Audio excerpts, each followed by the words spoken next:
देश में 4 राज्यों के 5 विधानसभा सीटों पर उपचुनाव हुए, जिसके परिणाम कल यानी 23 जून को सामने आए। इस चुनाव में आम आदमी पार्टी ने 2 सीटों पर जीत दर्ज की। पहला पंजाब का लुधियाना सीट, वहीं आप ने गुजरात की विसावदर सीट पर जीत दर्ज की है। उपचुनाव में आपकी जीत के बाद राजनीति में कयासों का बाजार गर्म होने लगा। सवाल उठने लगा कि क्या आप सुप्रीमो और दिल्ली के पूर्व मुख्यमंत्री अरविंद केजरीवाल राज्यसभा जाएंगे। सवाल ये है कि राज्यसभा जाने पर अरविंद केजरीवाल ने क्या कहा। चलिए इस वीडियो में एक एक बिंदु पर सिलसिलेवार तरीके से समझते हैं। दरअसल पंजाब की लुधियाना वेस्ट से राज्यसभा सांसद संजीव अरोड़ा ने जीत दर्ज की है। अब अरोड़ा के विधानसभा के लिए निर्वाचित हो जाने के बाद ये तय माना जा रहा है कि वो जल्द ही राज्यसभा की सदस्यता से इस्तीफा देंगे। ऐसे में पार्टी के सामने एक बार फिर ये बड़ा सवाल खड़ा हो गया है कि अब इस खाली होने वाली सीट पर किसे राज्यसभा भेजा जाए। यही वो सवाल है जो इन दिनों न सिर्फ पार्टी के भीतर बल्कि राजनीतिक गलियारों में भी चर्चा का विषय बना हुआ है। बीते कुछ समय से ये अटकलें लगाई जा रही थी कि आम आदमी पार्टी के संयोजक और दिल्ली के पूर्व मुख्यमंत्री अरविंद केजरीवाल खुद राज्यसभा का रुख कर सकते हैं, लेकिन इन तमाम अटकलों पर खुद अरविंद केजरीवाल ने विराम लगा दिया है। लुधियाना वेस्ट सीट पर जीत के बाद मीडिया से बातचीत में जब उनसे राज्यसभा जाने को लेकर सवाल पूछा गया तो उन्होंने स्पष्ट कहा कि वो राज्यसभा नहीं जा रहे हैं। उन्होंने ये भी कहा कि राज्यसभा में किसे भेजा जाएगा इसका निर्णय पार्टी की पॉलिटिकल अफेयर्स कमेटी करेगी। एक सीट खाली क्योंकि आपकी लुधियाना वेस्ट से जो चुनाव लड़े वो राज्यसभा से गए थे, फिर सवाल खड़े हो रहे थे। लंबे समय से चर्चा थी कि राज्यसभा से कौन जाएगा, आपके नाम की चर्चा चली। चुनाव में विपक्ष ने ये सवाल किया, राज्यसभा से कौन जाएगा ये पॉलिटिकल अफेयर्स कमेटी तय करेगी हमारी, लेकिन मैं नहीं जा रहा, केजरीवाल नहीं जा रहा। आपने तो मेरे को कई बार भेज दिया अभी तक। मैं राज्यसभा में नहीं जा रहा, लेकिन कौन जाएगा ये पॉलिटिकल अफेयर्स कमेटी तय करेगी। Thank you.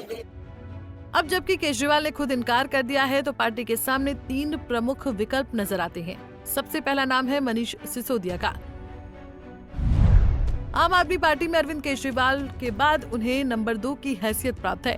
दिल्ली सरकार में उप मुख्यमंत्री रह चुके सिसोदिया वर्तमान में पंजाब के प्रभारी हैं और यही एक बड़ी वजह है कि उन्हें राज्यसभा भेजे जाने की अटकलें सबसे अधिक है। हालांकि दिल्ली चुनाव में सिसोदिया भी अपनी सीट हार गए थे, लेकिन पार्टी संगठन और रणनीतिक स्तर पर उनकी भूमिका आज भी अहम मानी जाती है। दूसरा नाम है सत्येंद्र जैन का।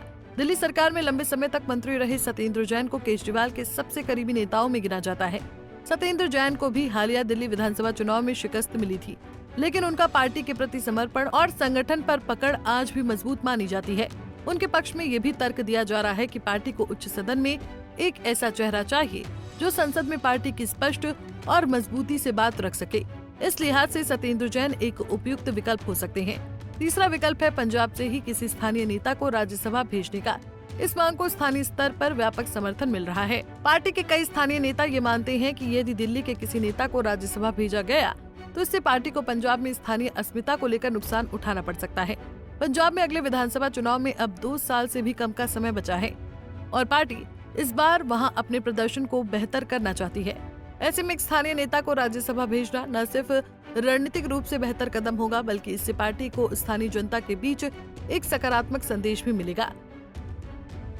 फिलहाल पार्टी की पॉलिटिकल अफेयर्स कमेटी इस पर मंथन कर रही है और जल्द ही इस खाली हो रही राज्यसभा सीट के लिए नाम का ऐलान किया जाएगा।